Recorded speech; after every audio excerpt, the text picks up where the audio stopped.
Harry, I brought the flag in for you. Love it, Mike.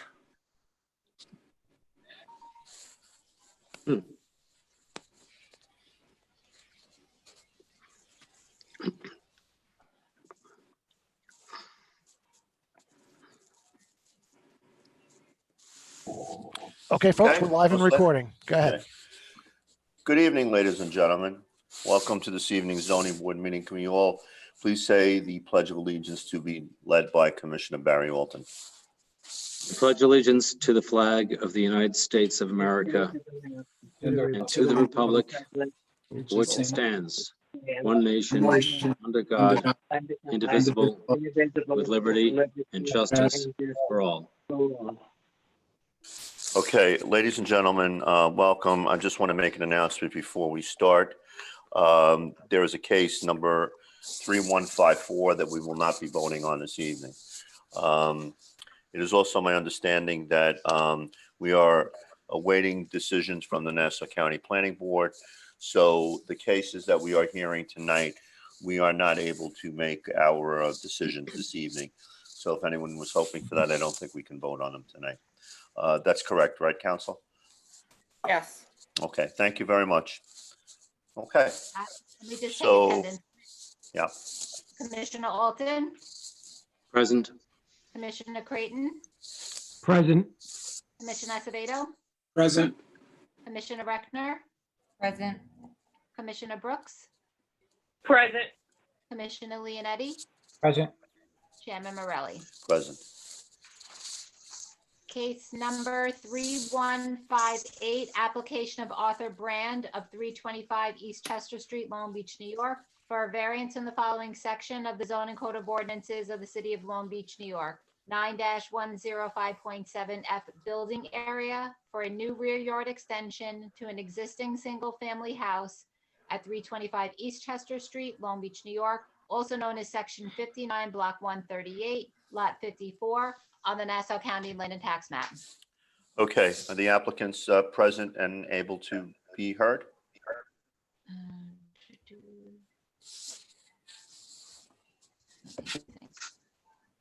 This is case 3158, 325 East Chester. Who's Are we able to get the applicants on? who's Jenny Tedge? I'm Is looking. Chad the applicant? Arthur, if you're on, you need to raise your hand.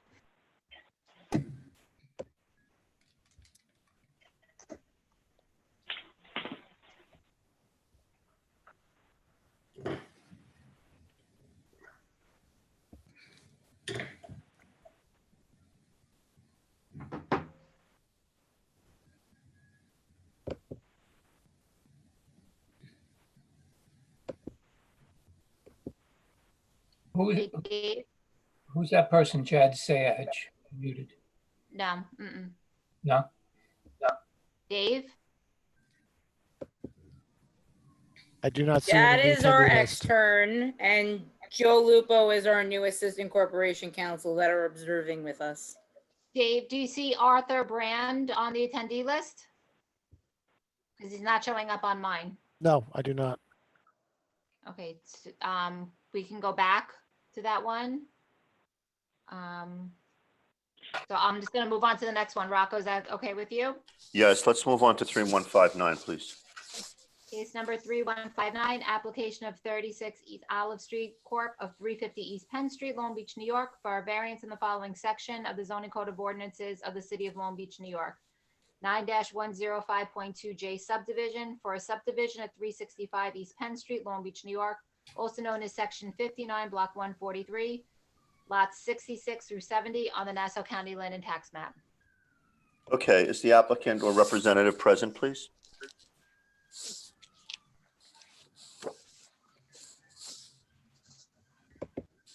Dave, are you able to pull up the applicants? I just pulled up Scott Cohn. You- Scott, are you, I do not have this one. Kenny has this one. I have 18 okay, Vinton. well, Kenny was having difficulty getting on. We want to skip ahead, Robin? Can we Yeah, do why don't we that? go back to those two cases since they're both subdivisions? We'll hear them maybe at the end. You want to do 3160, please? Why don't we? You don't want to do it Scott's on for? Wait, he's on? Scott, which one do you want for? I'm on 18 Vinton. Kenny's right here. Kenny's with you? But he's on his phone. I could jump on Scott's computer. Okay, let's do that. Yeah, let's, Kenny, do you want to get on Scott's video stream and we can, hear your case now. Because Back to 3158. I sprang for a MacBook. Oh. All right, what case is this, Robin? He gets paid well. Case Yeah. number 3159. Okay, 2159? Yes, it's 350 Penn, 365 East Penn. You ready? Yeah, go ahead, Ken. Good evening, Kenneth Apple, 30 West Park Avenue, Suite 202. Here on behalf of the applicant, 3060 Solid Street Corp. The property address we're seeking a variance for is located at 365 East Penn Street. This is a unique subdivision request. I'll get into it in a minute. But as you know, this is in the West Home area of Long Beach. My client owns and has resided in the home across the street at 350 Penn Street for the past 20 years. With Can I just stop you for a second? You just said it's in West Home. It says 365 East Penn. That's West Penn. Oh, it's East Okay, Penn. well, on the left, it's in East Home. East Penn. I apologize. Yeah, it's the East Home section. Okay.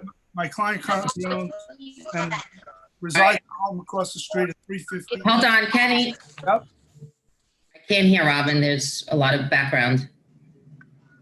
Did everybody mute that's not talking? That probably will help. Thank you. We good? Yes, just do me a favor and start all over. I will. Wanda, you can, Property address we're seeking a variance for tonight is located at 365 East Penn. It's a unique subdivision. I'll get into why in a minute. But as you know, this is in the East Home area of Long Beach. My client owns and has resided in the home across the street at 350 East Penn for the past 20 years with his family. His current home that he resides in is a two-family house. The property address in question tonight is a 100 by 100 parcel and currently by code is zoned and is currently used as a two-family home. My client can by right build an 87-foot wide two-family residence, but instead is seeking to subdivide and build two one-family FEMA-compliant dwellings, each home sitting on a 50 by 100 plot. The current zoning for a one-family house there is 40 by 100. So he's seeking to keep the same number of families, just build two houses instead of one two-family. His application is clearly reasonable in that the exact same number of families will occupy the lot at the end of the project. The reason for this is the applicant plans to move his family into one of the one-family homes, which would be just a move across the street out of a two-family. The variance, we believe, is minimal and standard based on the number of families in the neighborhood. It's not going to affect the parking at the conclusion of the project. And we're seeking no further variances in the construction of the homes. So that's one of the conditions. We will seek no further variances. We've committed not only to move into one of the homes and not seek further zoning approval, we've also committed not to exceed the current peak of the home there now, which is 35 feet in height. So there's going to be no difference in height as to what's there now. To go through the legal criteria for an area variance, there is and will be no undesirable change to the neighborhood. The changes are minimal. As stated before, we're converting one two-family home, which can be built 87 feet wide, into two single-family homes, both on lots which exceed the minimum lot width by 10 feet. The second criteria is the applicant cannot be achieved by any other feasible methods. There's really no other way. He's looking to move into a one-family home, and that was his plans to build the two one-families. This is the only way for him to move his family across the street, stay in the same neighborhood where he's been for 20 years. The variance is not substantial. As we've testified earlier, the reduction that was made is clearly not substantial. The same number of families will reside on the block. And the last criteria is that we will not have an adverse effect on the physical or environmental conditions of the neighborhood. How can this possibly have a negative impact on the neighborhood? A Long Beach family seeking to build two brand new homes, which will not only increase the tax base, but most importantly, be a substantial aesthetic upgrade from what's there now.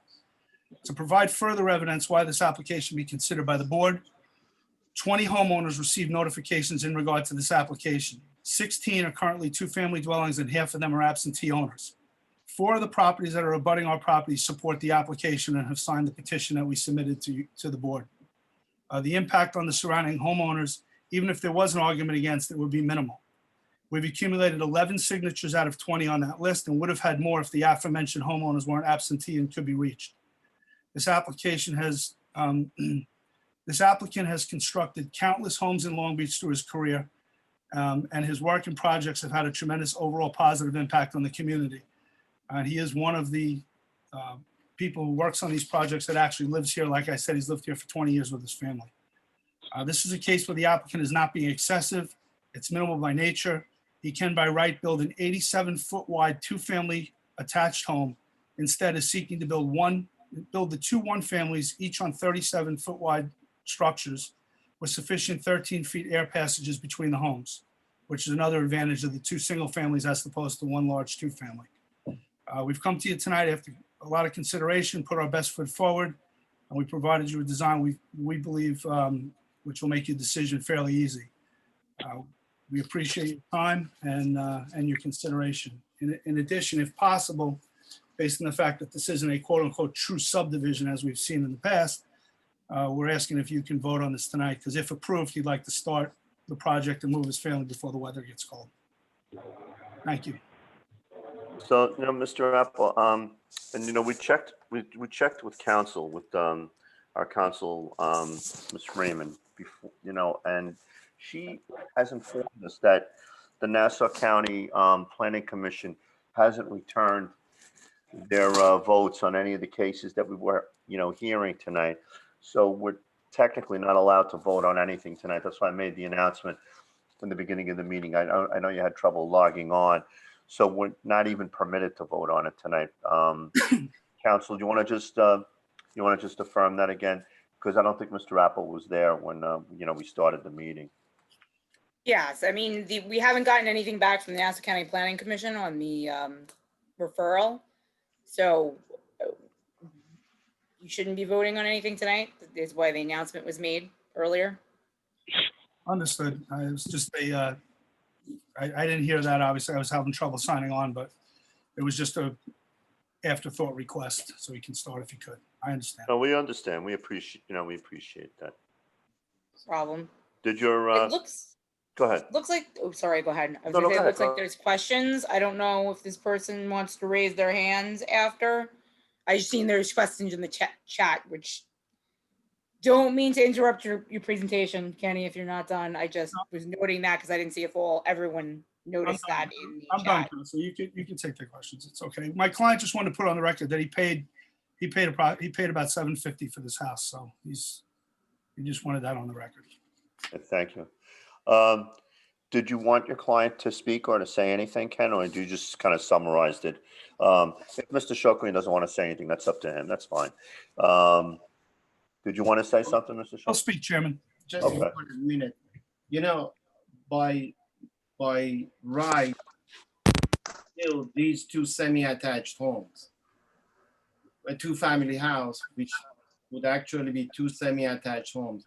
And it's going to be 87 feet wide. What we are really suggesting is that break it up in the middle, 13 feet less, make it 2 single-family homes. Each one of them is going to be 37 feet wide, rather than having a massive 87 feet wide house on the block. The 237 feet fits the neighborhood much better. And as Kenny explained, we are still on oversized properties for the area where it requires only 40 by 100 and we will have 50 by 100. The last thing, the 2 single family homes will bring more taxes to the city compared to 1 2-family home. And we have had the support of almost everybody on the list which has been sent out. Okay, thank you very much. Now, do you want, any members of the board would have any questions for the applicant or for Mr. Apple? My question is that when I look at this house, it's a beautiful, stately, 1-family home, even though I know it has some other apartment in it. And what's the condition of the home that you would want to knock this down? I think about, many structures in Long Beach that have been taken down, and it's kind of brought down the quality of how the blocks feel over the years. What specifically is it about this house would make you choose to knock it down? Commissioner Walton, I'll let my client answer part of that, but it's currently a two-family house. I understand it's two family, but I would imagine it's a large family, and then a lot of these homes have, apartments in them. I don't think it's like on the scale of what he was saying, an 87-foot wide, large split side by side two family. I don't think it's that type of two family. No, it's not. I know it's zoned for two family, Kenny. That's not my question. My question is more just that it's a large, very stately house. And how did you come to a decision that it's worth knocking this house down from the, when you talk about the aesthetics of the neighborhood, somebody said it would bring more appeal to the neighborhood. I'm not sure I agree that it would make the neighborhood look better to knock this down. That's what I'm really asking about. We sent you, the name of the company is 36 East Olive Street Court. I think I sent you the picture of the house that I intend to build, which is very similar to the house that I have built at 36 East Olive Street. I know Robin got that picture and sent to everybody. I would say the house that I have built at 36 East Olive Street, which I intend to repeat twice over here, is the most beautiful single family home that I have ever built in Long Beach. I hope you have that picture on your email. The second thing I would say is this. I invite you to come inside the house. That the house is falling apart. Sheetrock and spackle is falling down all over the house. And if you look at the house more carefully from outside, you notice that the whole brickwork is falling apart. I'm not proud to say that not $1 in maintenance has ever been spent on this house while the previous owner have owned it. The house has completely been disregarded. And you're right, the so-called second family of this house is in the basement, is about 8 feet below grade where all the utilities are. The two brand new houses would look the neighborhood much better. I am living here across the street. I don't intend to bring the value of the block down, if anything, to bring it up. As I said, I intend to move to the house on the west side should the variances be approved. I was going to say, Commissioner Walton, that was really the impetus for it. It was the opportunity for him to stay on the same block and move into a single family house from his current two-family house and stay where he is. I understand. It just, the picture of the house is a very beautiful home, and it's sometimes people look at these structures and say, what a shame to see it get knocked down. That's all. So I wanted to ask more about that, and he answered my question. Thank you. Is in complete disrepair. Is it occupied right now? No, it was sold. We purchased it from the previous owners, which were a couple who had divorced each other about 15 years ago, but they were waiting for the kids to be in college before they sold it, and they split the proceeds. Okay. I invite you to be inside the house and see in what miserable shape it is. Okay. Thank you. Is there anyone else on the board who'd like to ask any questions? All right, let's move on to if there's anyone who would like to speak in favor of the application. Let's have them be heard. Okay. Good for you. Yeah, everybody can raise their hands. If you would like to speak.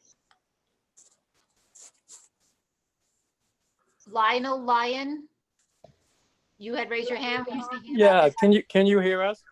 Yeah, Can can you hear give us your name and address for the record? Sure. I'm Lionel Lyon, and my wife here is Vicki Lyon. We live and own at 343 East Penn Street. Been there for many years, grew up there, went to Long Beach High School, was a Long Beach lifeguard. And we were absolutely thrilled when the Shakrians came to our neighborhood. Across the street from us was a very rundown two-family house that was full of unsavory people. And then this magnificent two-family home went up. And then this wonderful couple came and really enhanced the neighborhood. They've been excellent neighbors. They've helped people when there's some challenge in the house. And the house that they want to buy has been a rundown, eyesore, falling down, brick problems. We are absolutely delighted that he and his wife plan to enhance that property and still become our neighbors. So we very much want to support this idea. It's been a long time coming, and we've seen what he's built, and we greatly admire his work and believe this is a great asset to the neighborhood and the city of Long Beach. Thank you. All right, thank you, Mr. Lyon. Is there someone else also who'd like to speak on behalf in favor of this application?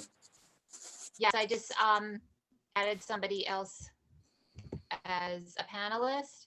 Hold on. Joseph McCann. Okay, go ahead, please.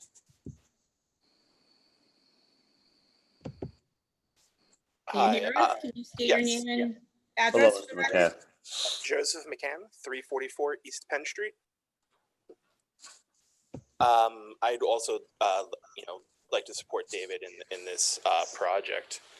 Living next door to David for the last 3 years, I've gotten to know David very well, his family, and also having the house across the street from us, I can say that it is not in the best condition. It might look stately, but there's a lot of work that needs to be done to it. And since it's not going to have any adverse effect on the neighborhood, I totally, completely support that.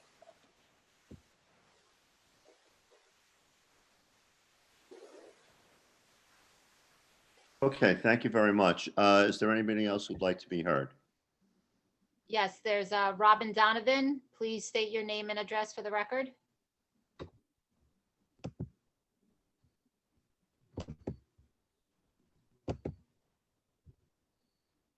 Ms. Donovan? She's muted. She's muted. I took her off.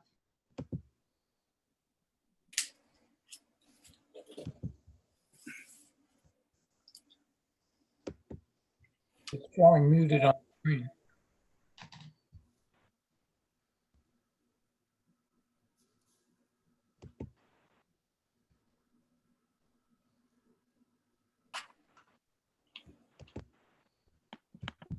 Should we have anybody else that's in favor speak while we try to get her squared away? Kenny, is there anybody else that'd like to speak in favor of Mr. Shokran's application? Not that I'm aware of. Okay, is there anybody else in the audience? Can we get Ms. Donovan on? Because I think she wanted to speak in favor, so. Yeah, she's give her a on, chance. but she's just not unmuting. Miss Donovan, if you can you try to unmute yourself on your end?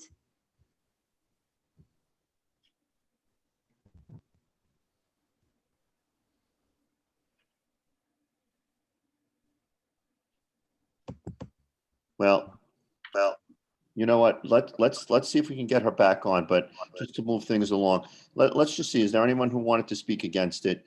This way we can hear them and then we'll go back to that person. Robin, you have one more hand raised. Okay. Oh, in Dave- favor. Okay, let's hear them. Okay. Christopher Tomeo. Okay. Please give us your name and address for the record, sir. Dave, can you try to unmute Robin Donovan and Christopher Tomeo? It's not working on my end. Yeah, we can't unmute them. We can Sorry. only ask them to unmute. Christopher Tomeo, 163 Lincoln Boulevard.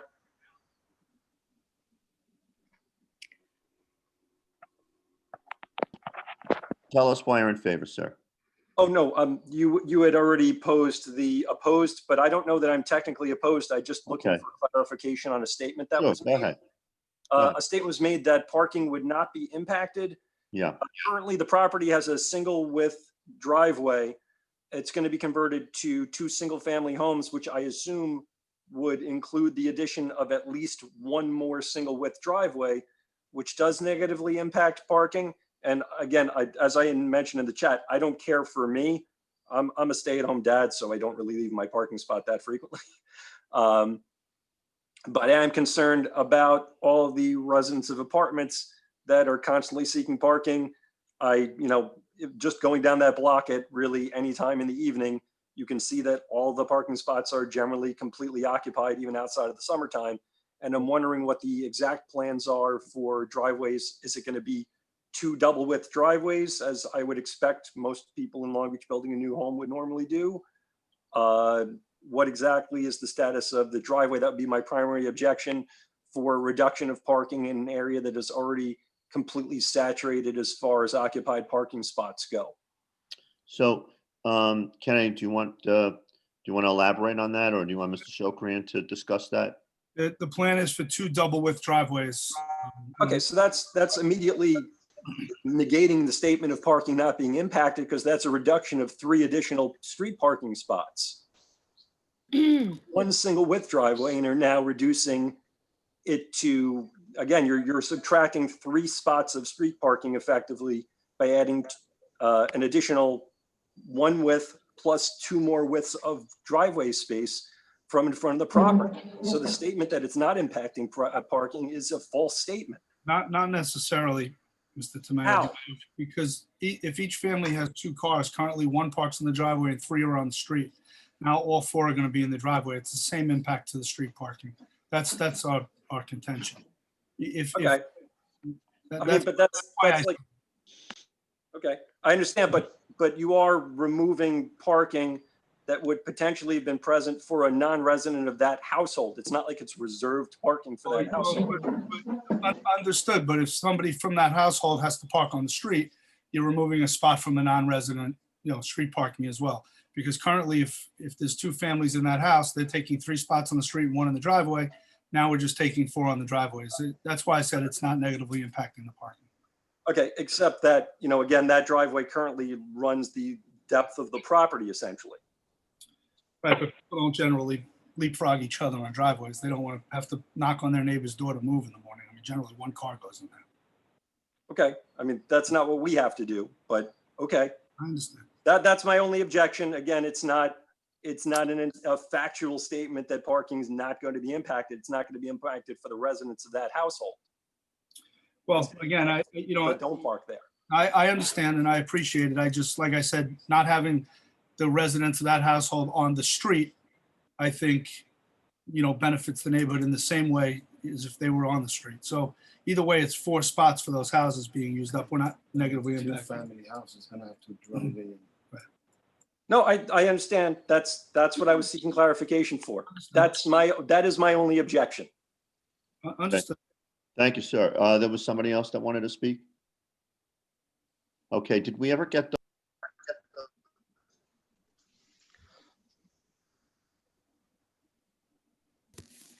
Ms. Donovan?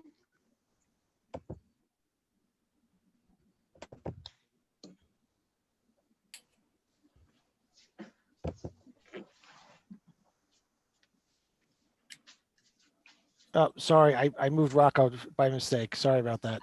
Dave, can you unmute Robin Donovan? Okay, She Robin, already is. Robin Lynch. Yes? I did not send any comments in on this case. You So- can have an opportunity to speak now on this case. Is that what you want to do? No, I have no interest in this case. Thank Okay. you. Okay, was there someone else who wanted to speak?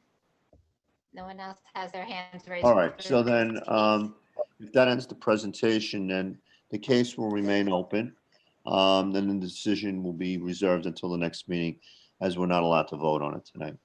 Thank you for the time. You're welcome. Got his computer back. I'm going to go back to the first case because the applicant is on. Okay. Case number 3158, application of Arthur Brand of 325 East Chester Street, Long Beach, New York, for a variance from the following section of the zoning code of ordinances of the city of Long Beach, New York. 9-105.7F building area for a new rear yard extension to an existing single-family house at 325 East Chester Street, Long Beach, New York, also known as Section 59, Block 138, Lot 54, on the Nassau County Land and Tax Map. Good Arthur? evening. The applicants are present now. Yes, I'm here, Arthur Brand. Okay, please give us your name and address for the record. Sure, Arthur Brand, 325 East Chester Street. Okay, so, Mr. Brand, 9-105.7 building area.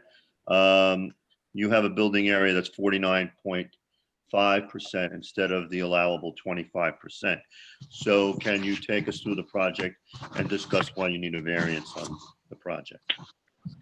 Yes, the extension is for a bedroom, which is in the front of my house now. Our living room, we can't even fit our entire family for dinner because it is not enough room in the living room. So we're And your taking lot that, size is 30 by 100, correct? correct. Okay. What's So, the dimension of the extension that you're adding on? excuse me? What is the dimension of the extension that you're adding on? It's the width of the, I believe it's 23 feet. Let me see, hold on. Now, will there be a separate entrance to the extension? Or is it going to be accessed through the home with no external entrances or stairs? No, there will be an exit door in the back. And it is then brought down to the level of the first level by what? Just a landing and staircase? Correct.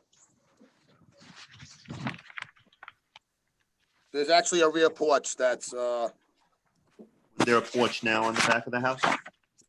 yes, there's a rear porch now in the back of the house. That's gonna be the extension. What's the proposed cost of the alteration? Excuse me? What is the proposed cost of the alteration? 118,000. Okay. All right, thank you. I don't have any other questions at the present time. Any members of the board? No? Nope. Okay. Anyone want to speak in favor from the audience? Do you have anybody on that would want to speak? I don't have them on present. Okay. Anybody from the audience who wants to speak against? Okay, the case will remain open until voting, as we cannot vote till next month on this case. Thank you and good evening, sir. Thank you very much. You're welcome. Case number 3160, application of Casey Scooting of 108 Harding Avenue, Long Beach, New York, for a variance on the following sections of the zoning code of ordinances of the city of Long Beach, New York. 9-105.6A use, 9-105.6I lot size, 9-105.6H density, 9-112.1 off-street parking. For a special use permit to convert a one-family house to a two-family house at 108 Harding Avenue, Long Beach, New York, also known as Section 59, Block 201, Lot 20, on the Nassau County Land and Tax Map. Okay, Dennis Mr. Kelly, are you going to be speaking on behalf of your applicant?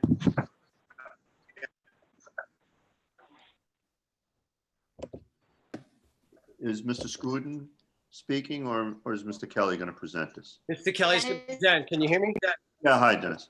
Mr. Kelly, just give us your name and address for the record, please. Dennis Kelly, 120 West Park Avenue, Suite 311, Long Beach, New York, 11561, here on behalf of the students.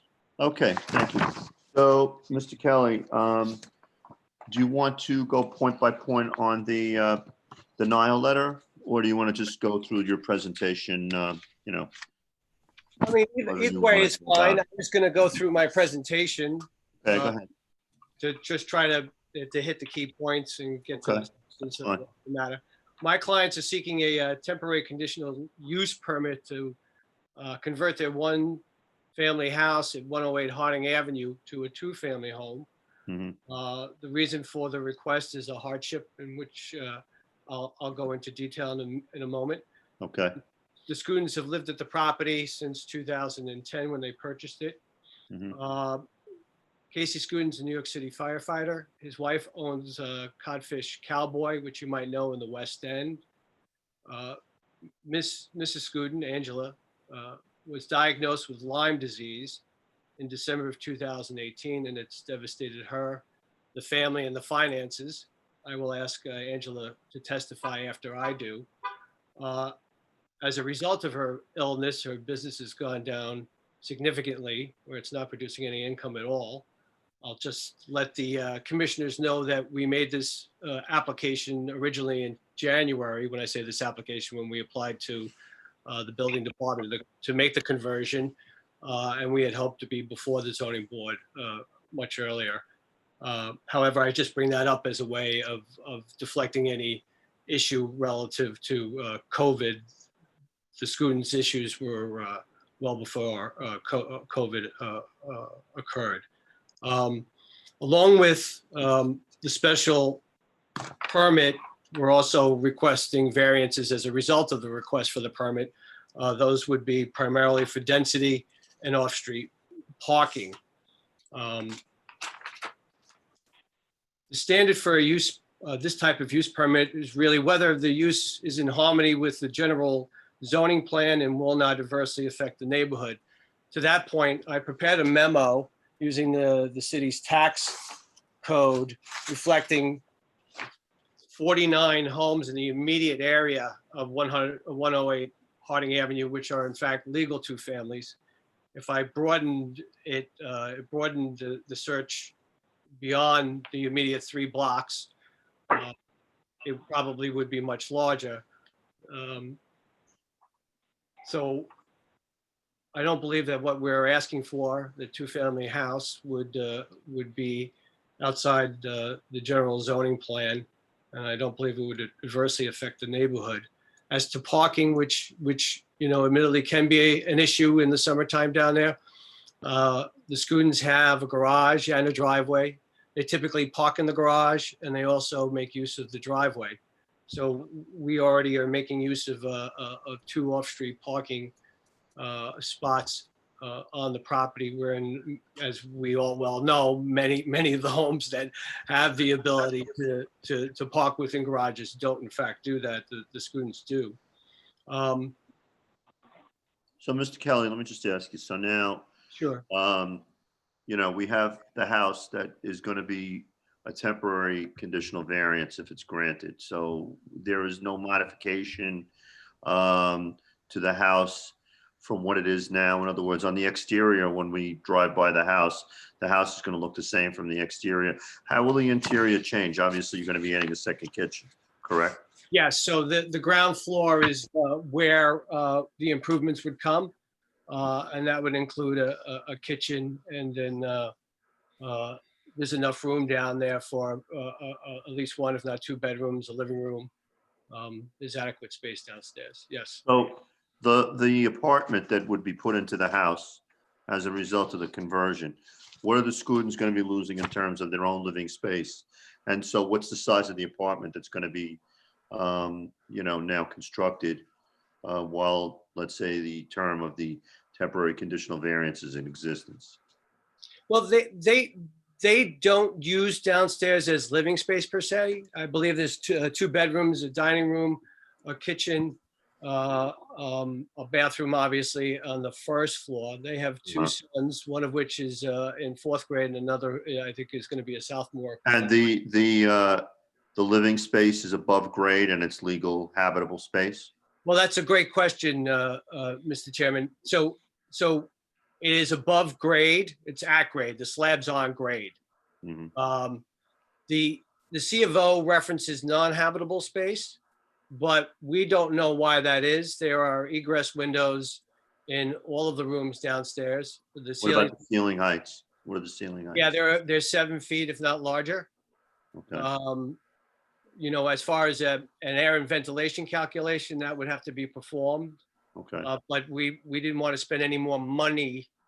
I mean, you know, if it's not habitable and it's not legal, then it's not going to happen. Well, how are we going to know? How are we going to know that before we vote, though? So I guess we'll have to research that, though, too, because I don't. If you want me to research, were to grant it, I mean, could you submit something before, or council? Are you familiar with this property? I'm sorry. So what specifically are you asking if it's a legally existing is that what you just said? I'm No. sorry. What I wanted to know is because the area involved in the conversion of a temporary conditional variance, first floor apartment, I wanted to know in the first place if it was, number 1, below grade. Number 2, I wanted to know what the ceiling height was, because I wanted to know if it was even legal habitable space that we are converting, or would be potentially giving a temporary conditional variance to turn it into an apartment. Okay, well, I mean, I can look into it, but I'm sure Dennis probably either knows or can look into it as well and present that as part of his record, because he's gonna wanna, if Yeah, that I'd is a like to have that question. on the record, actually. I don't have a problem with that, Ms. Freeman or Mr. Chairman. In fact, there are several records which I want to provide to the board relative to my client's income, their liabilities and debts, as well as to Mrs. Scuden's illness. I also have the tax roll records, which I want to submit. So I want to do that in such a way. I sent an email earlier in the day, as suggested by Ms. Lynch, as to how to get these records to you. So there's some privacy and confidentiality. Yeah, you know what, Mr. Kelly, here's a suggestion. What I would say is this. I mean, this isn't something that, you know, our proceedings obviously become public record, but you know, people's incomes don't have to be blasted all over the neighborhood. What I would say is if you submit this documentation to us, since obviously, as I've said, you know, a few times already, we can't vote on any cases tonight. We'll have at least a month to look it over. So just submit the documentation regarding the financials, regarding any other, you know, information such as the habitability of the space, you know, and we'll look it over before the next meeting. Terrific. The other thing I wanted to mention to you, Mr. Chairman, is there is precedent for this application in this particular neighborhood. Back in 2011, under case 2167, the zoning board issued a temporary conditional variance, they refer to it as, to 119 Maple. And it obviously was not to run with the land, but was to run with the occupant. So that's what we're requesting here. All right, that's understandable. All right, is there any other members of the board that would have any questions at the present time? No? Okay, anybody from the audience I would have like to to speak in favor? testify. Ms. Brooks? Did you want to say something? I thought I saw Wanda's name come up. No. All right, anybody want to speak in favor, please? Anybody want to speak against? Mr. Chairman, Yes. I do have Mrs. Scuden I wanted to testify for a Oh, all moment. right, okay, that's fine. If Mrs. Scuden wants to testify, let her, you know, come to the microphone. She's here in the Yeah. office with me. Can you see her? No, I don't. All right, well, you'll hear her. I don't know why you're Okay. not. All right. You didn't see me either, but go ahead. All right, Mrs. Scuden, just give us your name and address for the record, please. Angela Scuden, 108 Harding Avenue. Okay, go ahead. You wanted to provide some testimony. Go ahead, please. Sure. So I didn't really think I'd ever be in this position, but unfortunately I got sick in July after a trip to Montauk in July of 2018. I lost 18 pounds in 13 days and was having major degeneration of my spine. It took about 6 months to get a diagnosis, a proper diagnosis. And I since then learned that Lyme disease is not an easy fix once it's gone chronic, which is after 30 days. And it has cost $100,000 in medical debt because nothing is covered by health insurance for this disease. And no doctor that treats it can take health insurance because then they're under the CDC's regulations. And the CDC regulates for Lyme disease that you get a 21-day doxycycline prescription. I ended up having to do nearly 18 months of antibiotics. And for 4 of those months, I was administering a daily IV to myself. I wasn't unable to work in my business. I nearly lost my business, but we were able to hold on to that. So. Are you in remission at the present time? I'm sorry? Are you in remission of the Lyme disease at the present time? Not quite, but I'm very, very close. So hopefully within the next couple of months, I'll be in full remission. How long do you folks anticipate? Because as you know, a temporary conditional variance doesn't run with the land, and it generally, you know, is renewed every couple of years. I mean, do you feel that this is something that, you know, may last just a couple of years, or do you think that this is something that you may be coming back to renew with the board, you know, as an ongoing situation? Well, unfortunately, Lyme disease, what I have now is chronic, and it could come and go, and I won't have any heads up about it. So I'm hopeful that it'll stay in remission for a very long time and we won't need to reapply for this permit. And I hope that that is what ends up happening, just for my health Okay. and for everything. Okay. So, Mr. Kelly, is there anything else you wanted to add besides Mrs. Gooden's testimony, or? I'll just to highlight a point. I appreciate your comments relative to obviously to a temporary use permit being renewable every 2 years. I said the precedent I cited to was a temporary use permit that was issued to run with the occupant or the homeowner in that instance. Here, I would request the same. This is, when I show you the financials, you'll see that this is not going away anytime soon. The hardship that has resulted in this traumatic hardship. So this is not only a health hardship, which is the primary, not self-created reason for the hardship, Right. and then the hardship itself, which is much larger. And when you look at this, you're going to say, "Oh, that's a problem." All right. No, I understand. So, and I appreciate. Otherwise, I have nothing else to say, Mr. Chairman. Thank you. Okay, thank you. Anyone else want to speak in favor or against? No. All right, so the decision will remain, the case will remain open and the decision will be rendered next meeting. Thank you very much for your time. Thank you. Next case.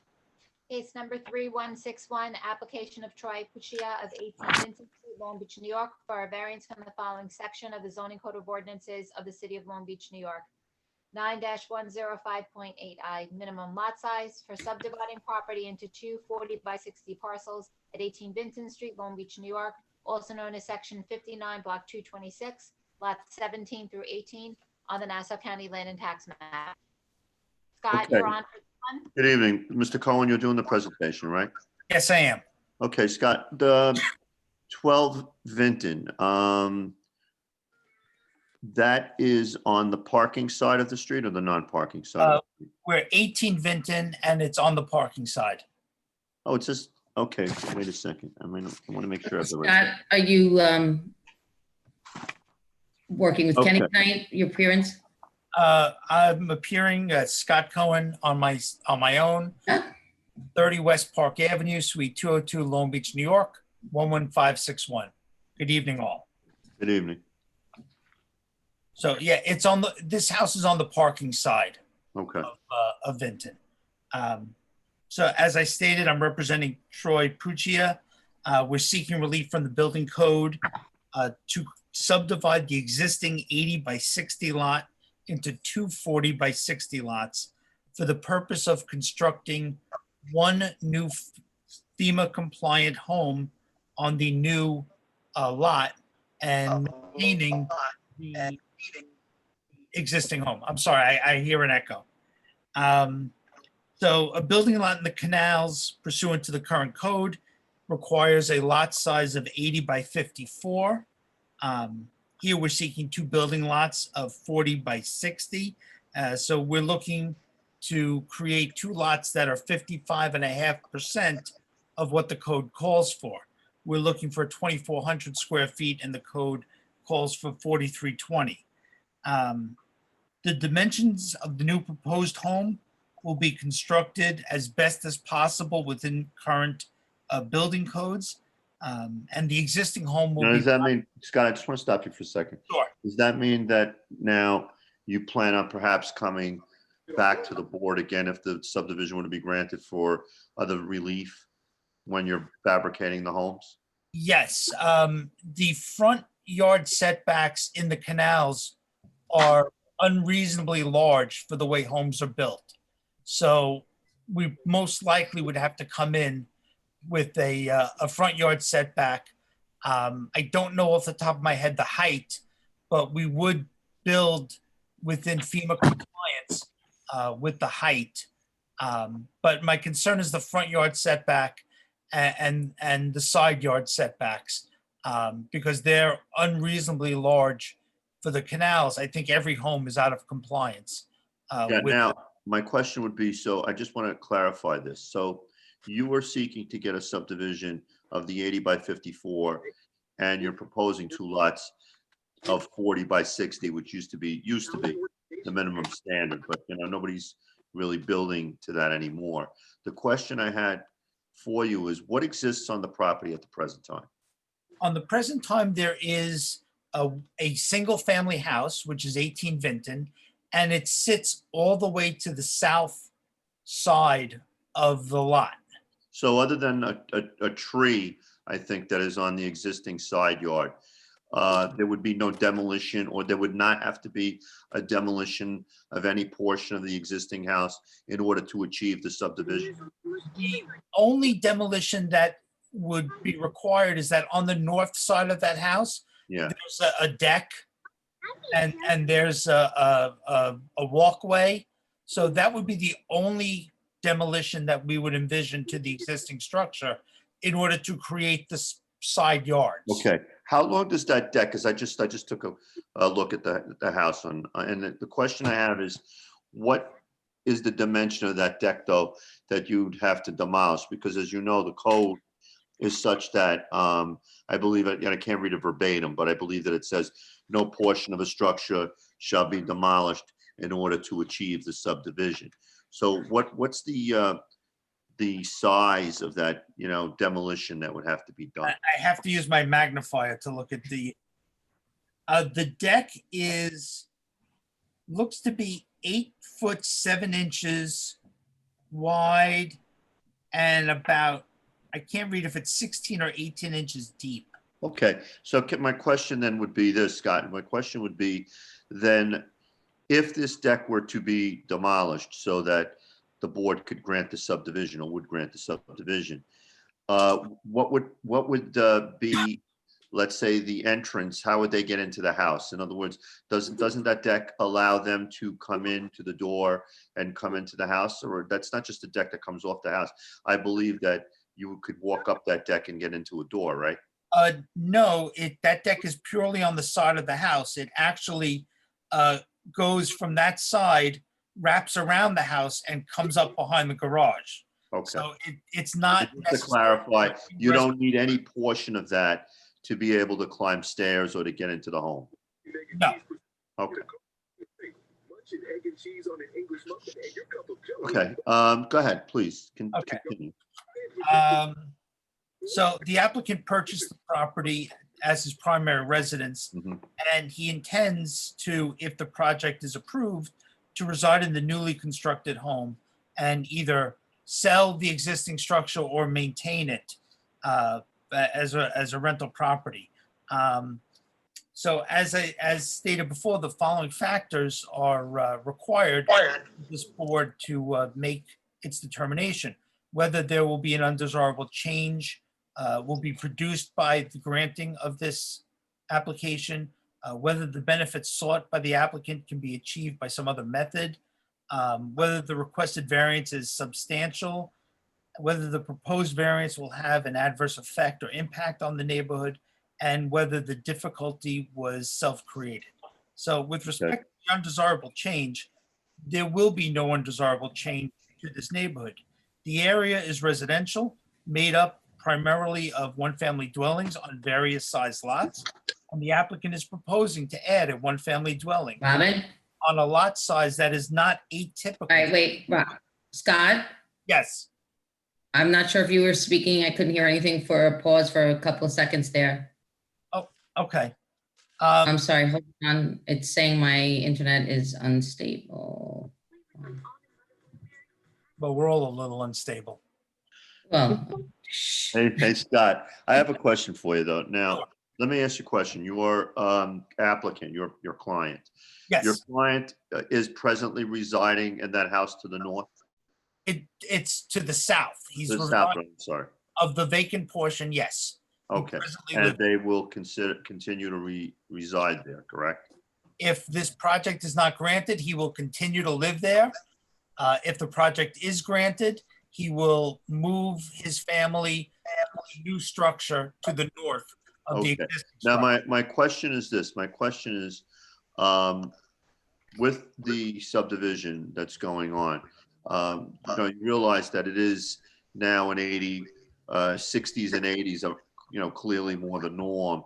And he would be asking to go back to a standard, of a 40 that I think the board has turned down a number of times.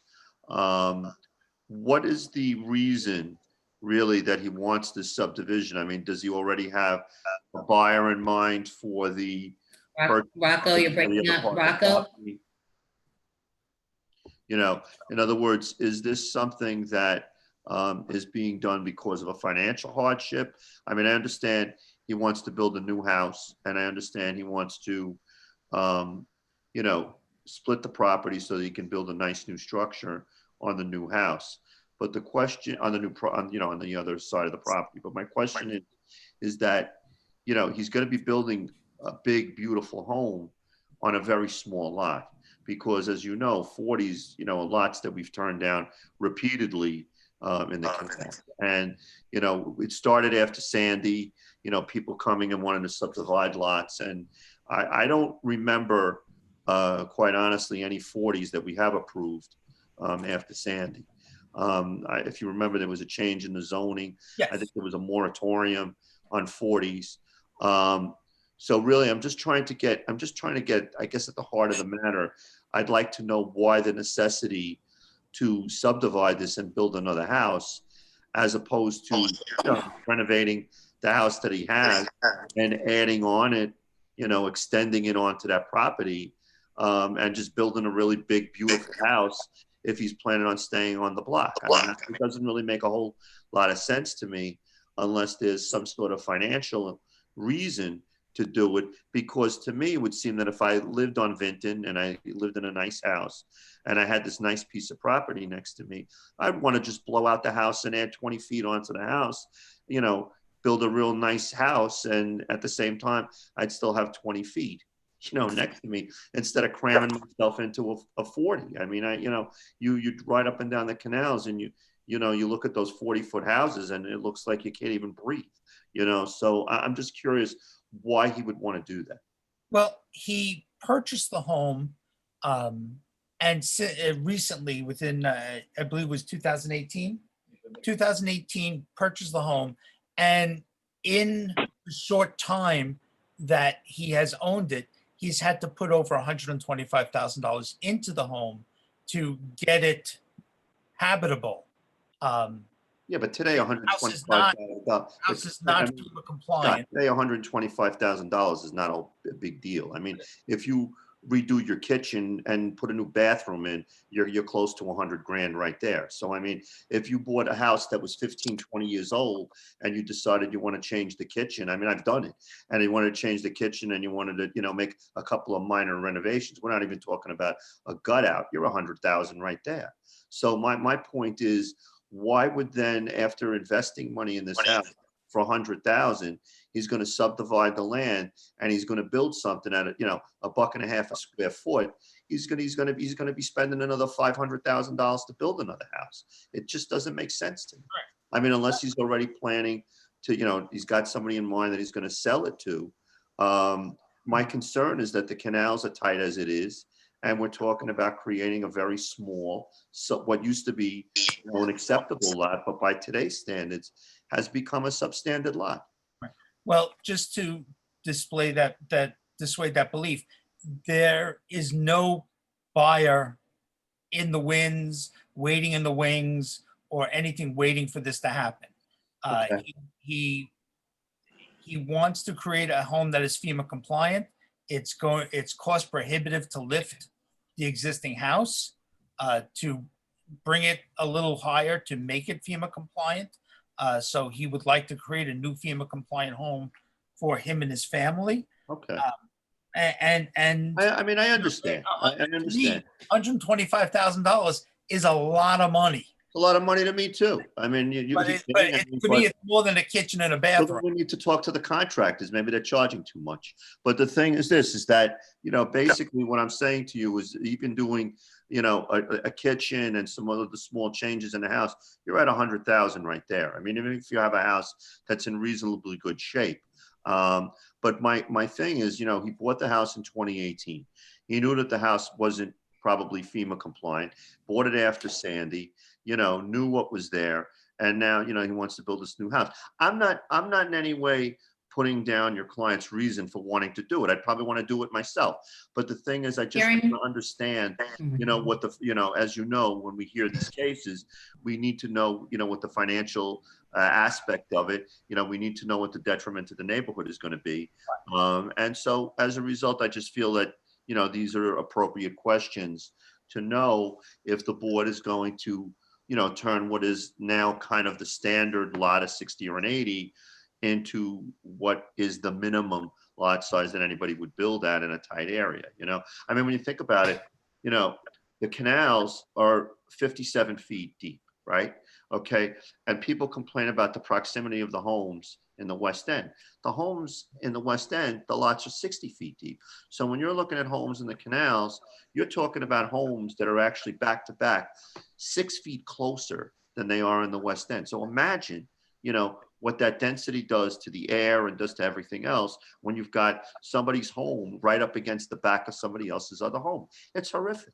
So Well, the thing is that, you know, I'm not here to lecture anybody, but I'm just saying that, you know, I just wanted to understand, you know, why he's doing this. I mean, it's probably going to be a really nice project, probably going to be a really nice home, you know, but I got to ask these questions. Absolutely.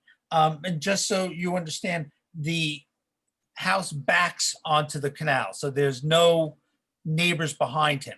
Okay. And you know, your statement that, you know, it's now typical 60s and 80s, that's not necessarily the case.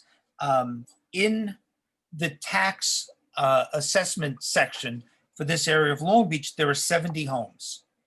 33 of them have lot dimensions that are equal or similar to what we're proposing here. So that's 47% of the homes. But those are older existing homes. On the tax rolls. No, In but Scott, my 200 point is those are older existing homes. Those are homes that were built like in the 50s and 60s. And the city got away from that standard by putting a moratorium on that size lot. And they did away with it, actually. And after Sandy, I don't think there was probably one that we allowed. If you remember when those homes that went on fire, if you remember, there were, what was it, 4 homes, I believe, perhaps Farrell or Barnes, one of those streets, and they went on fire because they were so close.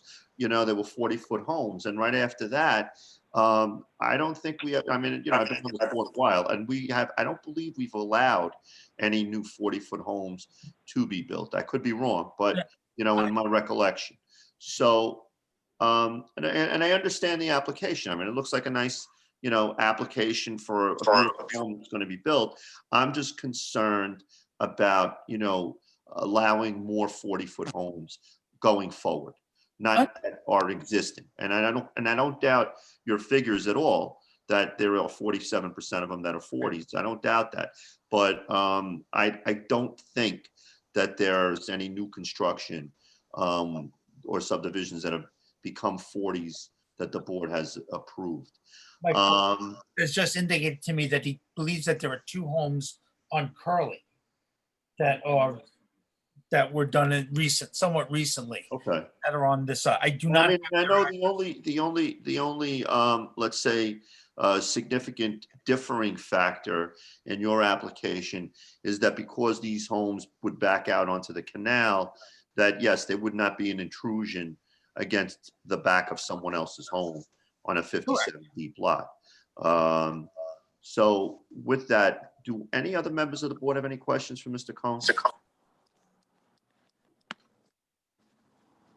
Any members of the board? No?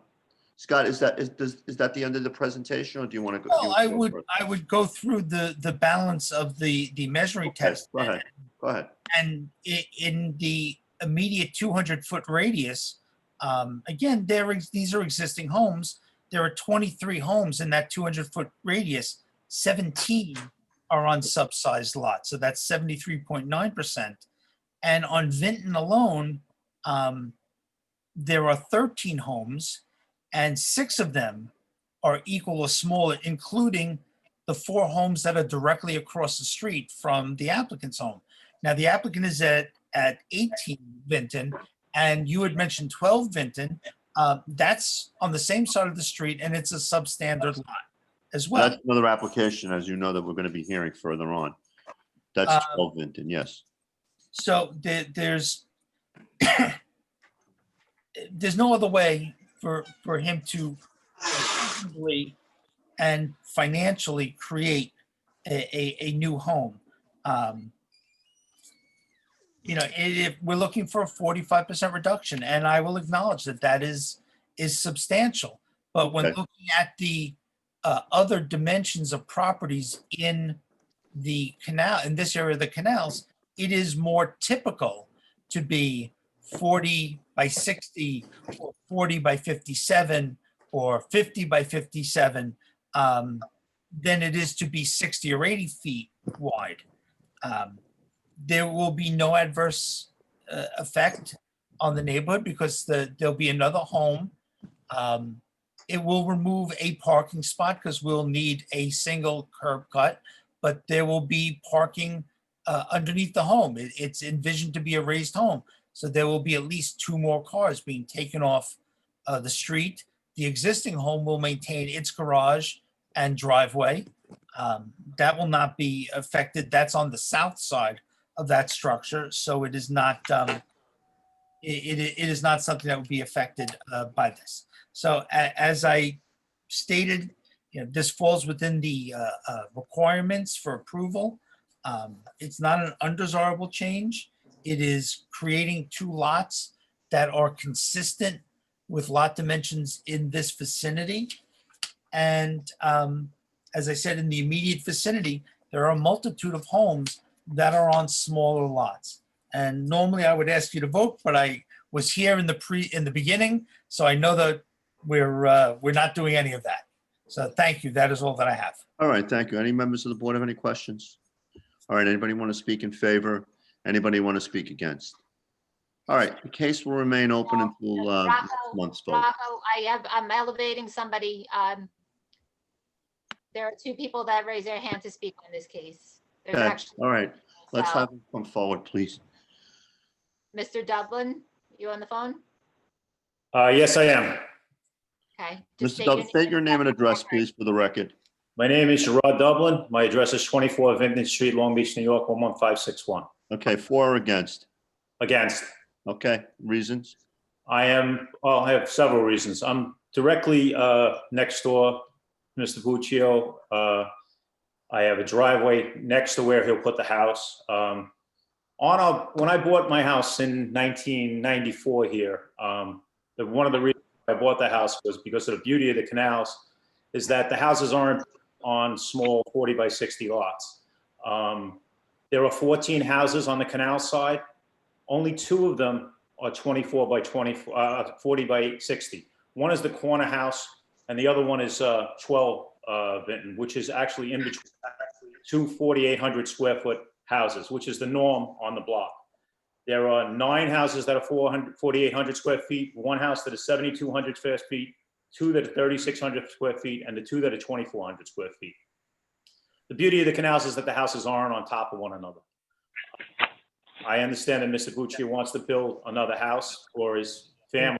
I believe he's single, but I don't, fence, years I've 2 that are 3,600 square feet and the 2 that are 2,400 square feet. If you, The beauty of the canals is that the houses aren't on top of one another. gigantic, I KLF. understand that Mr. Bucci wants to build another house for his family. No. I believe he's single, but I don't, For that.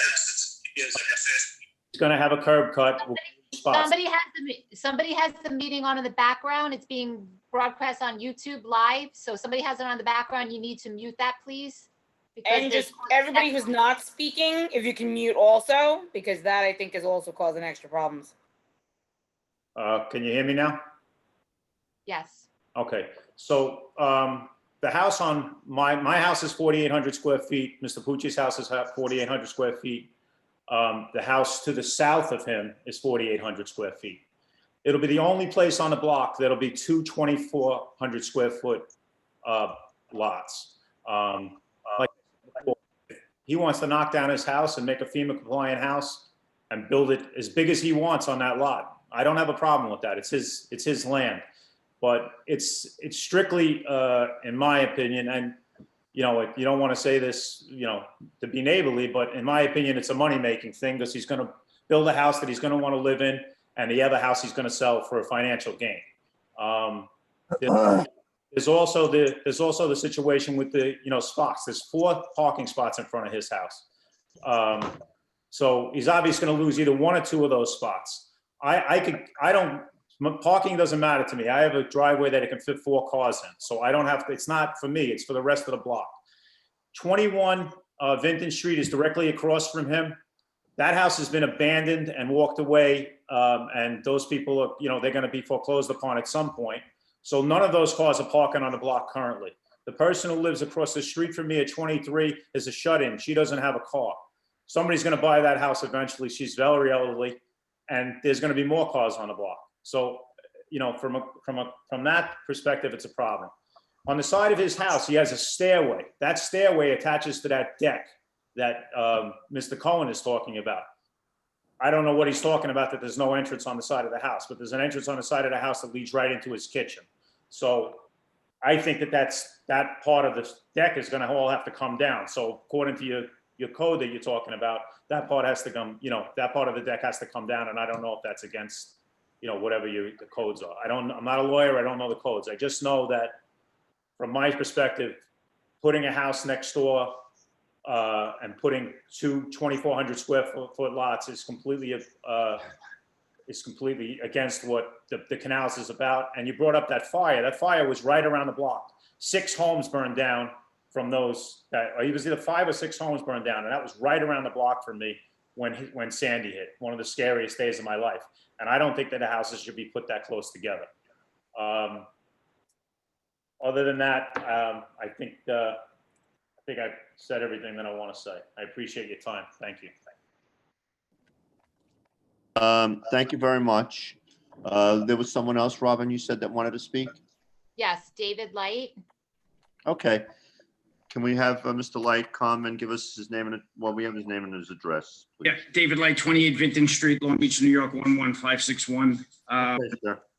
Just I just want to talk about a couple of bullet points to Scott's message. One, as far as relocating a family, to Jerry's point, the gentleman's been here a while. I've never seen anybody in and out of the house. Number 2, I believe he was trying to rent the existing structure for the summer prior to full-time moving in. And I think the biggest problem here is going to be parking.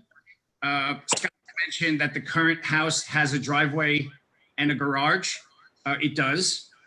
The applicant's car is never in the driveway, can't fit in the garage, and is consistently in front of the house. So that would obviously be an issue.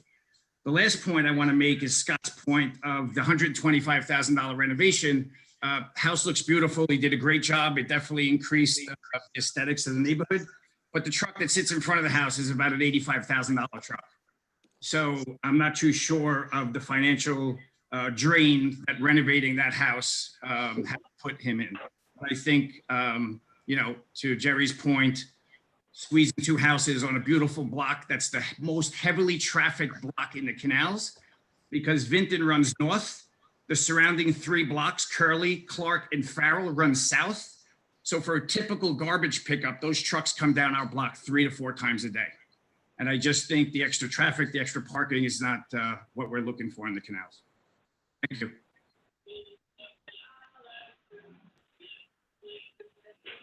So at this point, is there anybody else that wanted to be heard, Robin?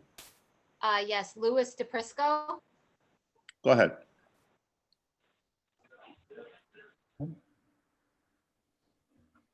Is he on? Okay, hi, Mr. Prisco. How you doing? Hi, yeah, this is Lou DePrisco. And your address, please? We're 14 Vinton Street on the same block as we're discussing here. I'm adamantly opposed to the zoning variance. 27 years ago, when we put this house up at 14 Vinton, we considered it, but were refused. And we're so happy we were refused. We have a beautiful house on an 80-foot wide plot, as I think 14 out of the 16 homes on our street on the water are. There are two homes that are 40-foot wide, and they were grandfathered in. That was many years ago they were built. I think it would, the traffic issue is a problem, as cited earlier, since we're a northbound street. It would impact us, more cars, more families. It would impact our parking as well, which is a serious problem for most of the people on the other side of the street that don't have parking on their property. We're not impacted that way. We have parking spots for 4 people. I mean, I've been here for 37 years in the canal. The reason we settled here was for the lifestyle. It's open, it's airy, it's breezy, and we're on the water. And we wish that the board would allow us to continue that lifestyle. And that's about all I have to say. All right, thank you very much, Mr. DePrisco. I appreciate your testimony. Is there anyone else, Robin, who'd like to be heard? Mike Knack. Okay, let's get him on. Mr. Knack, can you hear me?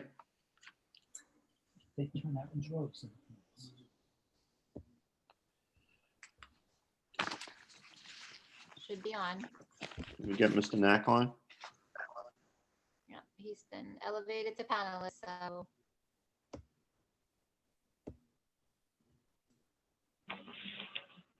Mr. Knack?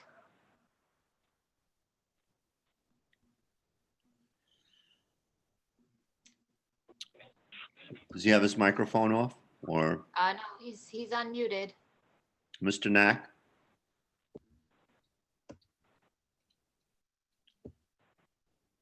All right, well, you know what we'll do?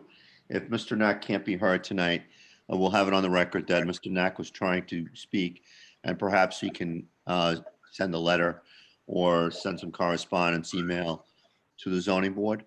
And of course, since we're not voting on anything, Mr. Knack?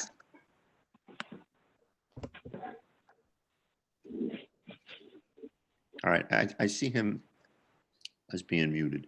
So Robin, at this point, I'd like to move on. And if Mr.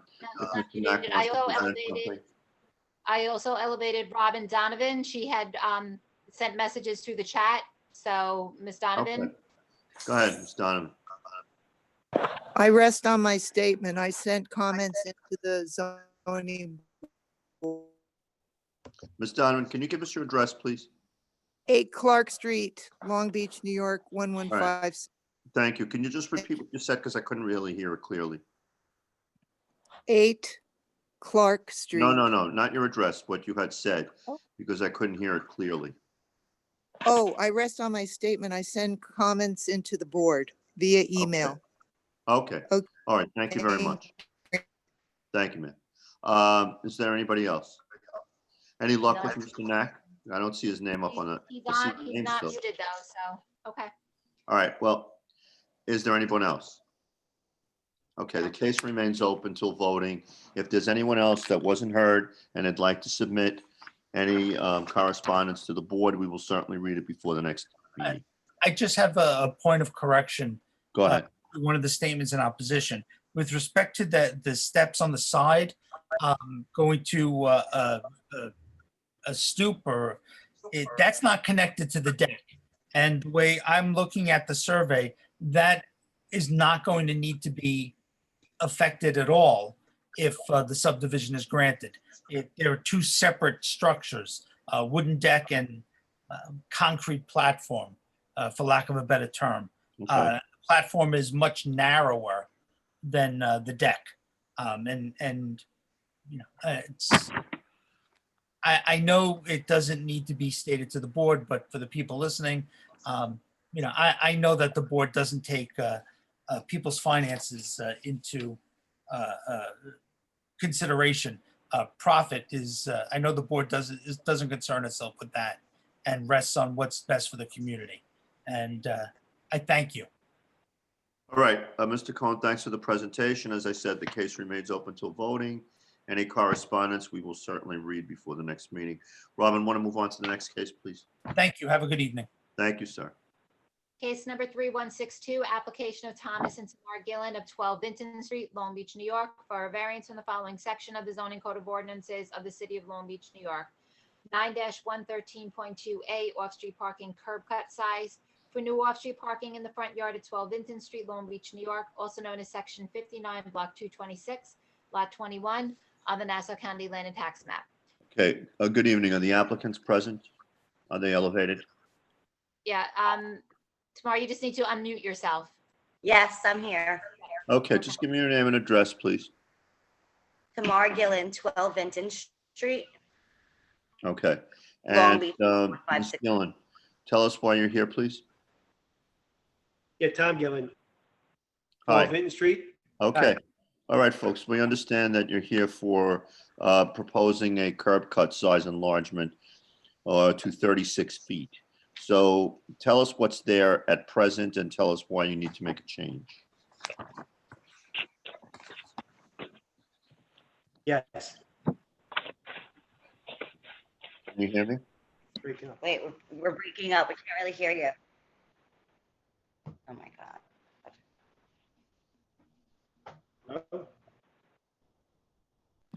Okay, can Hello? you maybe is your internet connection okay? Because I Yeah, can. Now we we're hear you. back. Yeah. We can hear you now. Yeah, we can't hear you, Ms. Gillen. Yeah, mute. If you're having a connection issue, just turn your video off and leave your audio on. It'll use less bandwidth.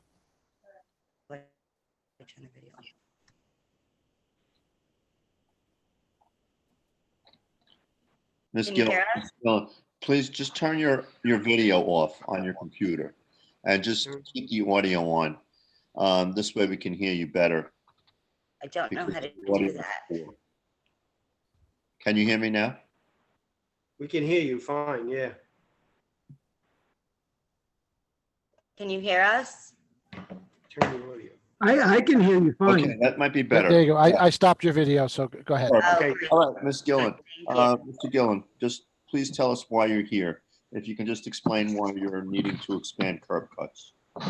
So we're asking to expand the curb cut on the side of our house so we could park 2 cars on the side of our house. I own a business in town. It's been here a long time, and sometimes I come back late at night. We own a local plumbing heating truck. Maybe park the truck back there, or I got 2 kids to drive also, could put the cars back there. So that would be 4 cars, me and my wife. Okay, Mr. Gillen, what's the lot size of your home? 40 by 60? Yeah, we're in one of the 2 properties on Vinton Street that is a 40, and parking is very limited, which is why we wanted to Okay. use So- our like 9-foot section to park a car off street. Okay, so I'm trying to picture the house because now at this point, since you've got a 40, you said, where would the Correct. room be for the parking then on the side of the Right. house? It would be to the south side of the house. There's a 9-foot section next to the front door. My neighbors to the south side of us extended their driveway so that technically between our 2 houses, you can't really fit a car. So we just want to take the extra footage and use that as a driveway to a lot, for nobody else, for ourselves to park off street because parking is extremely limited. Okay, so I'm looking at a picture of 12 Vinton right now on Zillow, and what I see is a gray house that's got what looks like a 2-car garage. Okay. Yeah. Now there's a house What's it? that's like a tan and beige kind of house, and I see a white PVC fence. Right. Yes, Now- that's directly between our properties. Yeah. Okay, so where would the curb cut allow you to bring your cars then? The curb cut would extend from where that property line is, where that Right up to the PVC fence. fence is? Yep. Okay, and then where would the vehicles end up? I'm having a little problem visualizing this. You have a 2-car garage now. So Right. by enlarging that apron, you're saying that you would put 2 cars in front of the garage door? Well, right now we park in front of the garage door and we would put 2 cars on the side of the house. I don't understand though how those 2 cars would fit on the side of the house though, because you're talking about not the side, you're talking about not the side where that fence is though, right? You're talking about the other side of the house, correct? Oh, yeah. Yeah, no, there's actually a fence on both sides. I'm not sure. The south side does have my neighbor's driveway. Mm-hmm. I don't know if you could see that on the. No, I don't. I'm gonna have to find another picture, but I'm gonna go look at the property anyway. I'll take a look at it Okay. in person. I'll pass by it. I mean, Outside is the Was the driveway. pictures We that have- they show, the pictures that they sorry. show, don't really show me where the cars would go. And I'm looking in your packet and I'm not really seeing a plot plan. So I'm having a little problem visualizing where the cars would go. What I see is that you've got a truck in front of the house on the photograph. So now where that white fence is, where the gray truck is, that is the area on that side where the vehicles would go next to your front door? Yes. Okay. Well, what's the width of that? It doesn't look that wide. I mean, how would you be able to fit the vehicles in there? Yeah, I've done it. I pull trucks in there a lot, doing construction on the raising, they pull right in there. Okay.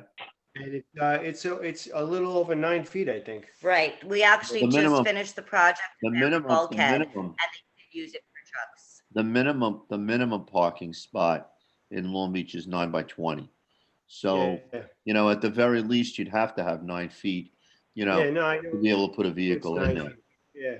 Okay. I've already put work vans there and everything in and out, just, during my project for the raising. Okay. All right. Thank you. Any members of the board have any questions? Anybody want to speak in favor or against? All right, this case is going to remain open until voting. Thank you very much, folks, for coming. Thank you. You're welcome. Have a good evening. Next case, please.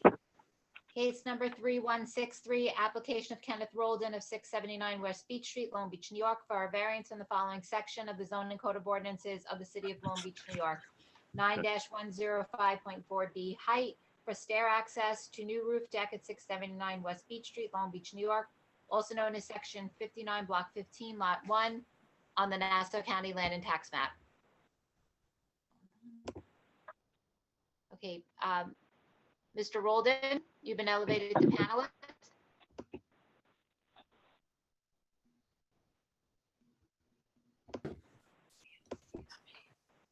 Yes, good evening, Mr. Chairman and Commissioners. How are you this evening?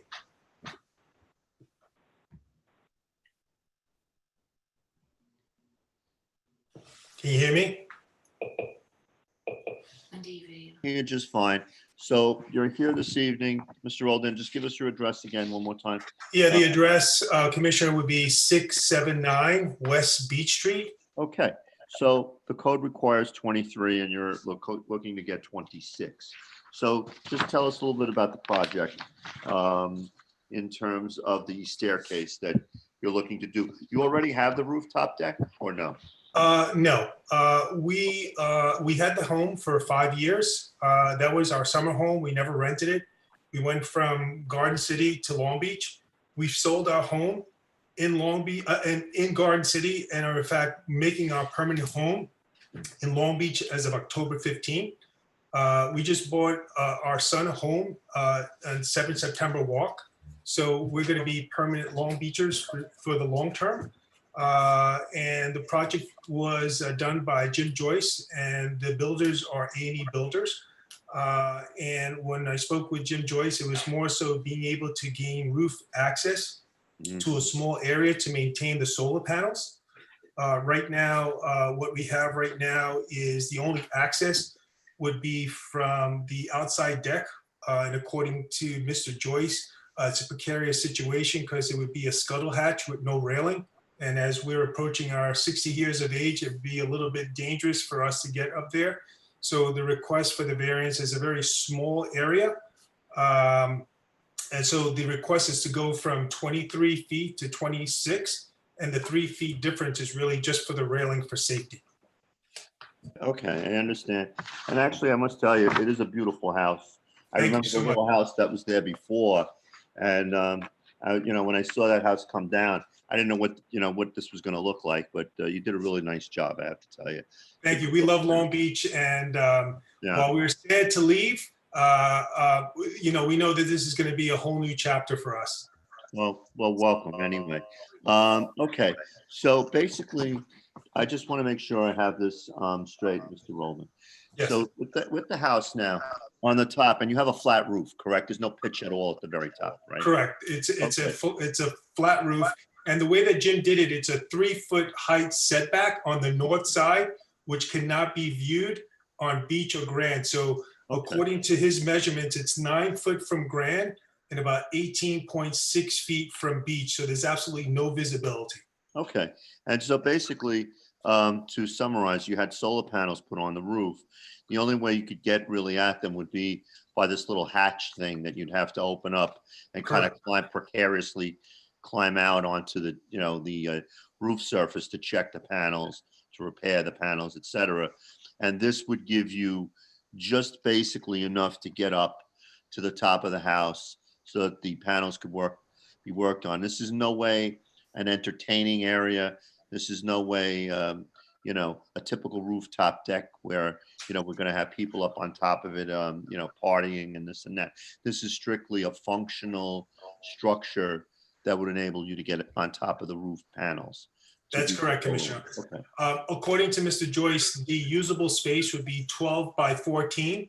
Okay. So the railed off area of that apportionment on the back set of the north side would be 24 by 14 with the railing, but the usable space in terms of gaining access is solely 12 by 14 in terms of the setback. Okay. I don't have any other questions right now. Any members of the board have any questions? Okay. Anybody want to speak in favor? Anybody want to speak against? All right, Mr. and Mrs. Roldan, this case is going to remain open, as maybe you heard or did not hear us say before. We can't vote Wait, on Rocco, it. it appears that there's one person that does want to speak. Oh, okay, let's elevate them and hear from them. I'm going to elevate them right now. Sean, there's no last name. Sean, are you on? Hi, Sean. Can you give us your name and address for the record, please? Hi, my name's Sean Edenfield, 204 Grand Boulevard. Okay, where is that in relation to the subject property? I'm the next door neighbor. Okay. So, my main concern with the rooftop deck is my initial understanding that with the new construction that the AC units were going to be placed on the flat roof. Now the AC units are going to be placed on the side of the house that's parallel to my kitchen windows.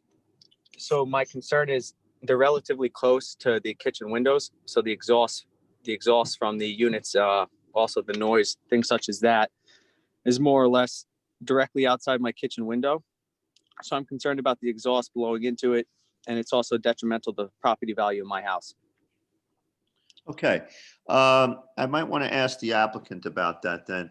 Mr. Roldan, what's the deal with the air conditioning, the air conditioning equipment now? You have them next to this gentleman's house, and is there any other location that you could have put the condensers to the air conditioning system anywhere other than right next to his kitchen?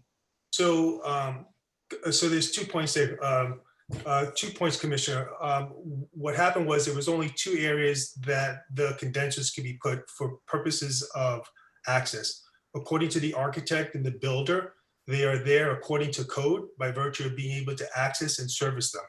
For purposes of putting them on the roof, just because the exposure of the sun, they thought that it would just cause just way too much energy usage.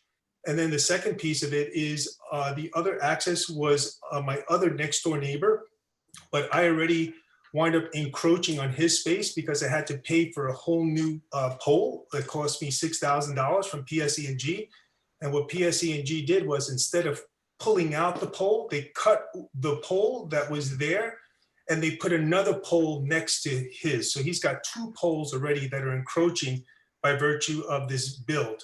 So by putting you're the saying that they charge you $6,000 to move an electrical pole? in the No, back? to insert a new pole, because Oh, okay. by virtue of PSE&G code, post Sandy, if you have a house at that height, the pole needs to clear above the height of the house. So there was I see. only 2 areas that could be done, north side, or I believe that's the east side of the house. And Yeah. we've already encroached on his side of the house already. The east side. Looking at most of the houses in Long Beach, unfortunately, the air conditioning units, they have to be serviced, and there's oftentimes encroachment where it's not the best placement in terms of it being an eyesore. But again, they're legally according to the code based upon A&E builders as well as the architect. Well, I got a question for you, and Sure. this will also speak to the neighbor at 204. My question is whether or not this application were to be granted for the access to the solar panels, the air conditioning condensers would still have to be where they are now without any change. That's correct. The So, application, whether we grant it or not, is not going to change where those AC condensers are. correct. One has nothing to do with the other, correct. All right. Is the neighbor still on? Sean, are you still on? Yeah, I'm here. Yeah, did that answer your question?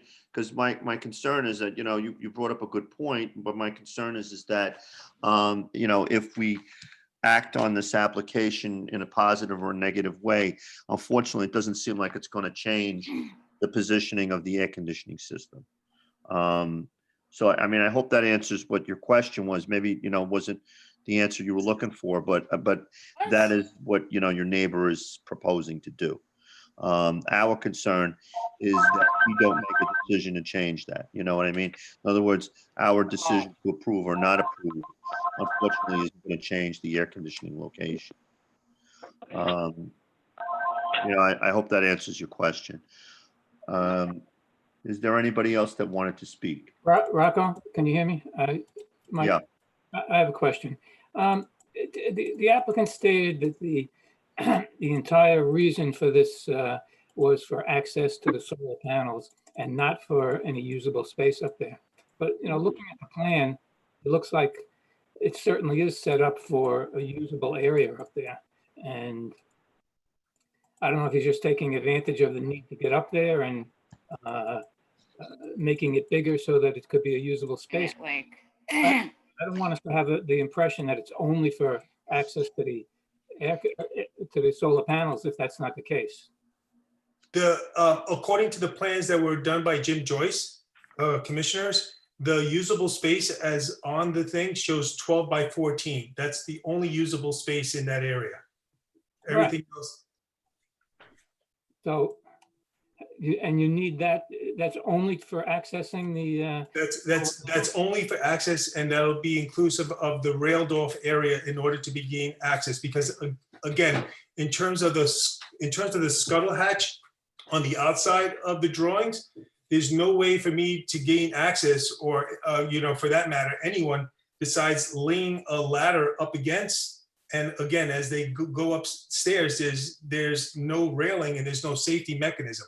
The other thing that Mr. Joyce had indicated too was in terms of the maintaining of the solar panels, beyond the salt that's in the air, there's also, the situation that we face with birds and shell droppings that could damage, the solar panels. So that was the impetus to be able to gain access from the top.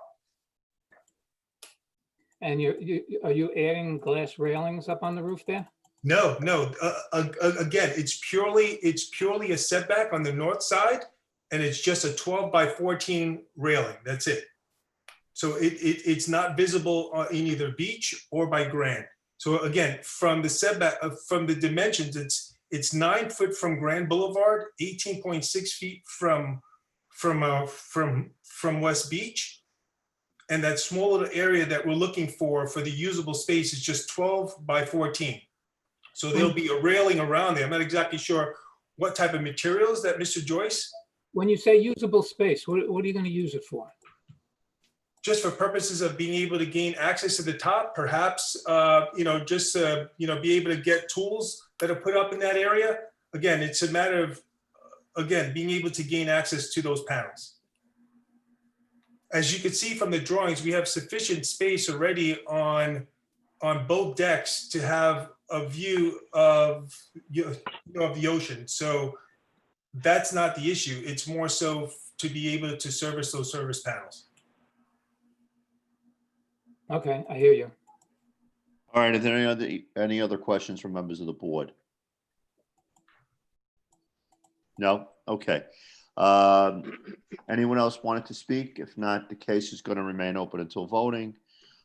Thank you very much for presenting your case, folks. And we will leave the case open, as I said, till next month. Thank you. Thank you. Next Thank you so case, much for please. the opportunity. Have a splendid evening. Next case, please.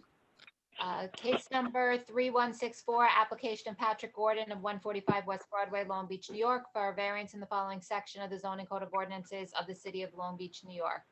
9-105.5C front yard for a new front yard deck at 103 Louisiana Street, Long Beach, New York, also known as section 58, block 96, lot 28, on the Nassau County Land and Tax Map. Dennis Kelly is representing the applicants. Dave, we sent him the link, correct? Yes, it did. Okay. I was just on the phone with Dennis. He didn't get it yet. Do you want to go on to the next one? By then, Yeah. Why don't we go on to the next case and back up this, and I'll have time to get it together. This way we can keep the meeting going. Okay? Case number 3165, application of Eric Aronowski of 16 Virginia Avenue, Long Beach, New York, for a variance from the following section of the zoning code of ordinances of the city of Long Beach, New York.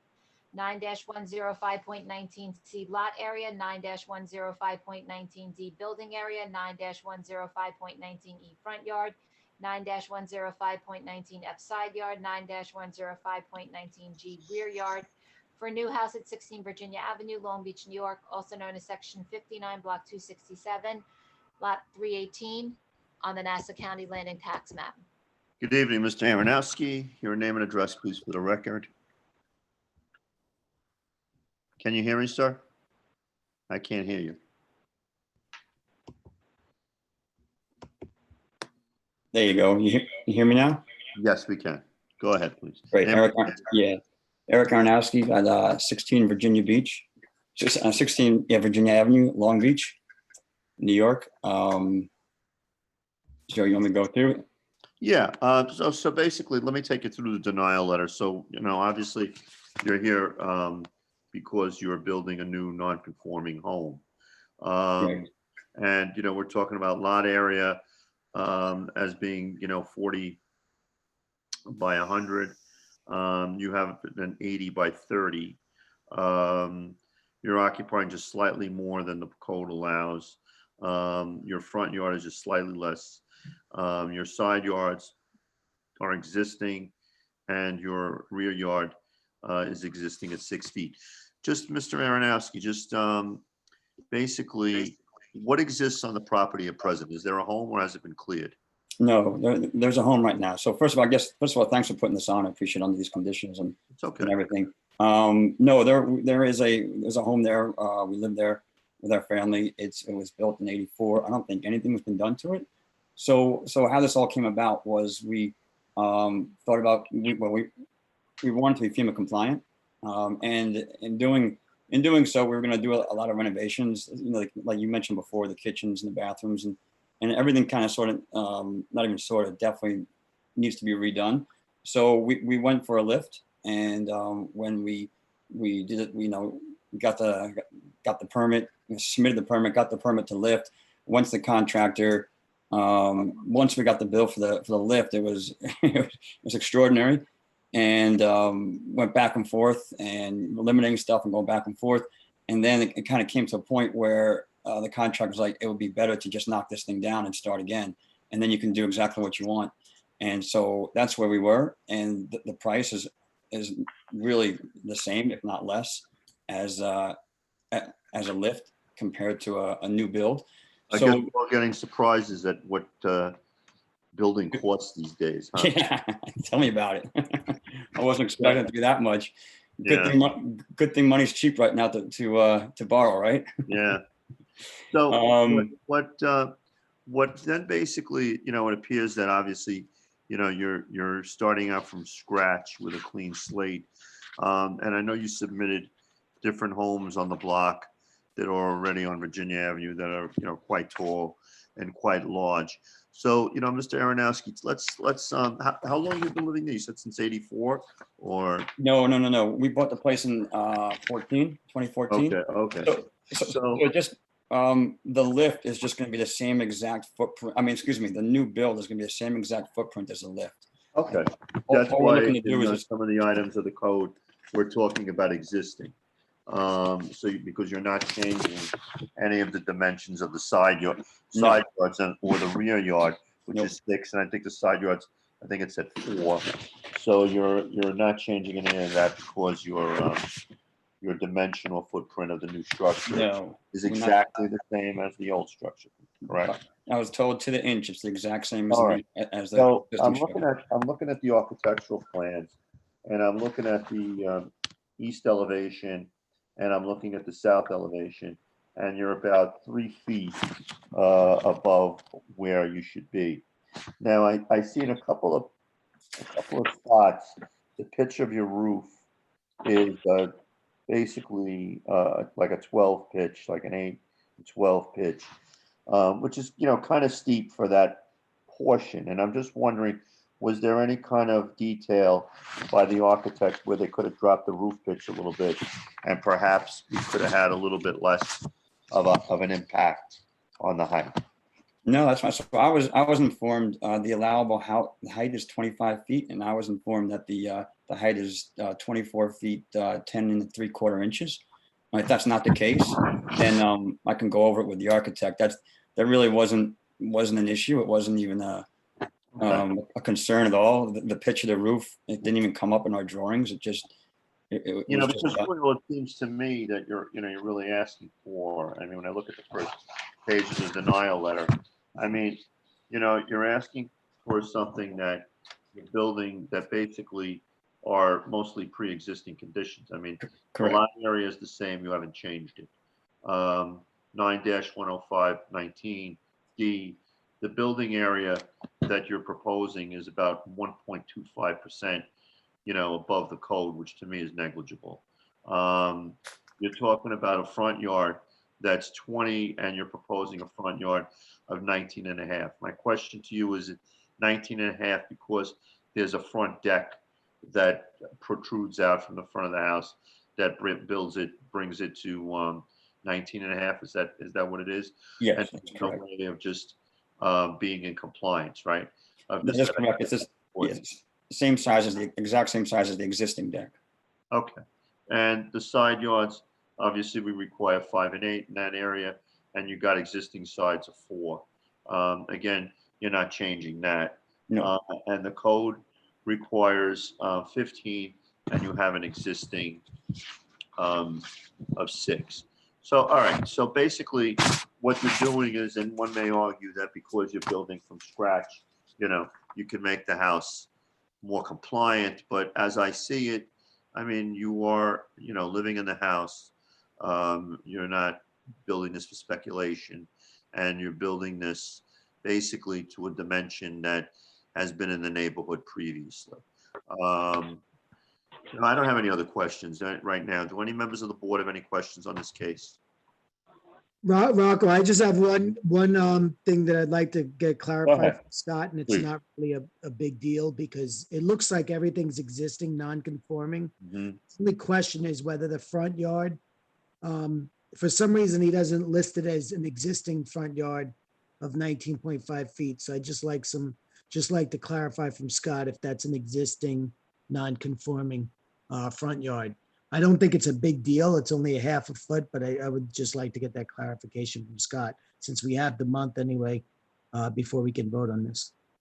And if it is an existing of 19.5, they all look like existing non-conforming issues. I mean, it seems like a nice home. So if we can get that clarified, and as you know, Mr. Aronowski, we're not voting on anything tonight anyway.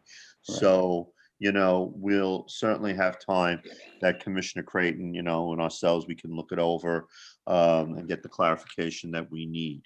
At this point, I'm going to move on to if there's anybody that wants to speak for or against. Robin, do you have anybody you want to elevate that wants to No, weigh in on no the one's case? raising their hand on this case. I'm sorry, I didn't hear No, what you said. No one's raising their hands on this case. All right, fine. So if that's the case, this case is going to remain open until voting. Mr. Aronowski will render a vote at the next meeting, okay? Yeah, thank you very much. All right, you're welcome, sir. Have a good night. Take care. Next case, please.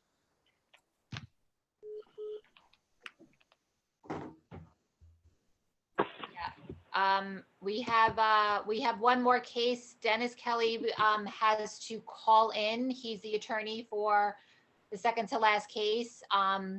But since he called in, Dave, unless you can, I can't elevate him to panelist. No, we just have to allow him to talk. So hold on, I'll hit that button. Okay, all right. Let me know when you're ready and I'll call it in.